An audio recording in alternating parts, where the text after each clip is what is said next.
Hello. Today we are going to talk a little more about the 4 pillars of wisdom which underpin Gnosis. Previously we have talked about science and art.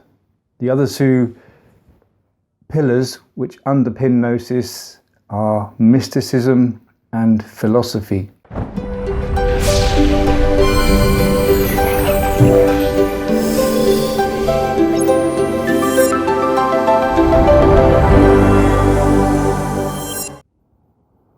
When we talk about Gnosis, what we're referring to is profound, objective experience of the realities of life. We are talking about wisdom, something beyond knowledge, and that is lived in our life in a conscious way. In other words, if we start to develop and apply what we may call knowledge of the heart, we would be able to comprehend, understand, and have that wisdom about the mysteries of life, the reasons we are here, the purpose of our life. And we start to see the truth behind the way in which we live our lives.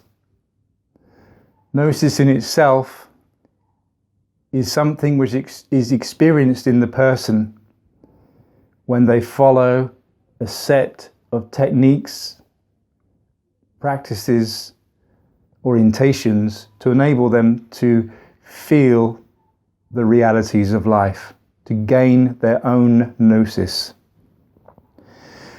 Philosophy, or the way in which we live our daily life, our attitude to life, is very important when we start to examine and try to find this Gnosis within our life.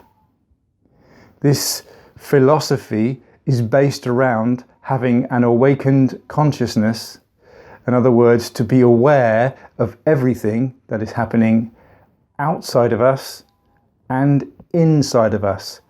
Everything that's coming in through our 5 senses, through the impressions we have around us coming in all the time, through the emotions, the thoughts and the actions which are happening as part of the human machine and inside our internal worlds.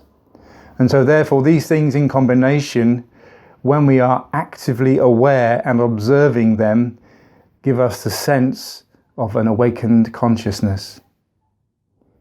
So, the philosophy of life, or the philosophy in terms of finding the Gnosis, means we need to live consciously in every moment. We need to feel what it's like to be in this moment right now. This means that we need to be able to experience what it's like to be. So we have Shakespeare, to be or not to be. We need to be. And this state of consciousness we have within us, some people call mindfulness. And so in Gnosis, what we're trying to do is apply the philosophy of being in the moment, in the here and now. The future doesn't matter. The past is not real. We are in this moment. When we are in this moment, we start to experience what's happening inside and outside, internal, external, as we go through our life. That means we start to gain knowledge about who we really are, why we are here, where we are going. The 4th pillar, mysticism, or you could say religion, is where, as we begin to apply the techniques to discern and to start to find out our own Gnosis, we start to realize that we have an inner aspect. This inner aspect, or inner guru, intimate part, whatever you want to call it, is something which we may well yearn to be connected to. This connection is normally broken or irregular.